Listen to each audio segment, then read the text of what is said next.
एक दफा एक आजकर है। एक घना जंगल था। उस जंगल में बहुत से दरख्त थे। उन दरख्तों पर परिंदों के घोंसले थे। यह परिंदों की बस्ती थी। यहाँ हर किस्म के परिंदे रहते थे।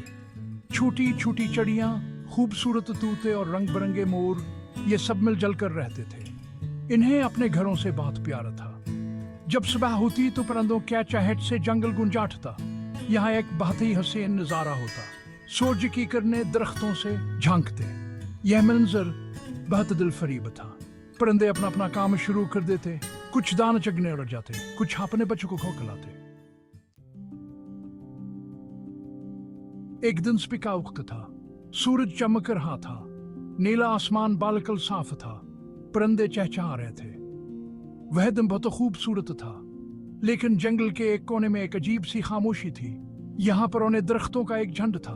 उन पर बने घोंसले खाली थे। उन दरख्तों पर कोई परिंदे नहीं था। उनके शाखें टूटी हुई थे। उनके पत्ते मुरझा गए थे। यह दरख्त बीमार नजर आ रहे। जंगल के करीब एक गांव था। गांव के लोग जंगल से लकड़ियां लाते।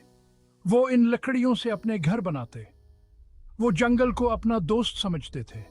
वो दरख्तों को नुकसान नहीं पहुंचाते थे। गांव के लोग अक्सर जंगल में आते। वो परिंदों को दाना डालते। वो दरख्तों को पानी देते। वो जानते थे कि जंगल उनके लिए बहुत जरूरी है। जंगल उन्हें साफ हुआ देता है। एक दिन परिंदों ने देखा कि जंगल के कुछ दरख्त कट गए हैं। उन्हें बहुत दुख हुआ। वो समझ गए कि जंगल को खतरा है। उन्होंने फौरन एक मजलिस बुलाई।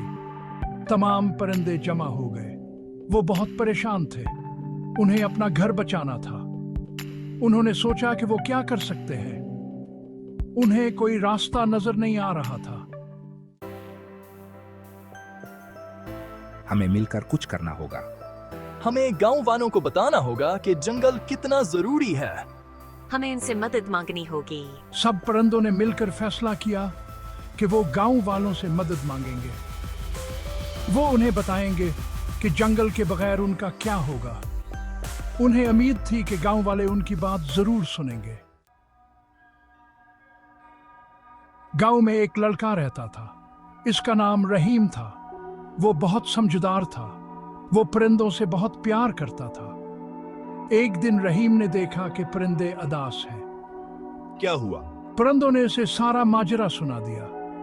रहीम समझ गया कि क्या करना है। वो फौरन गांव वालों के पास गया। उसने उन्हें जंगल की अहमियत बताई। गांव वाले रहीम की बात समझ गए। उन्होंने फैसला किया कि वो जंगल को बचाएंगे। उन्होंने दरख्त काटने बंद कर दिए। उन्होंने नए दरख्त लगाने शुरू कर दिए।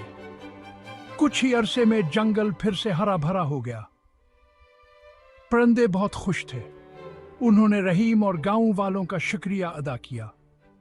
अब वो अपने घरों में सुकून से रह सकते थे। ये कहानी हमें बताती है कि इंसान और फितरत एक दूसरे से जड़े हुए हैं। हमें फितरत का ख्याल रखना चाहिए। हमें दरख्तों को नहीं काटना चाहिए। हमें नए दरख्त लगाने चाहिए। हमें परिंदों और जानवरों का भी ख्याल रखना चाहिए। हमें उन्हें नुकसान नहीं पहुंचाना चाहिए। याद रखें, फितरत हमारी दोस्त है। हमें इसकी हिफाजत करनी चाहिए।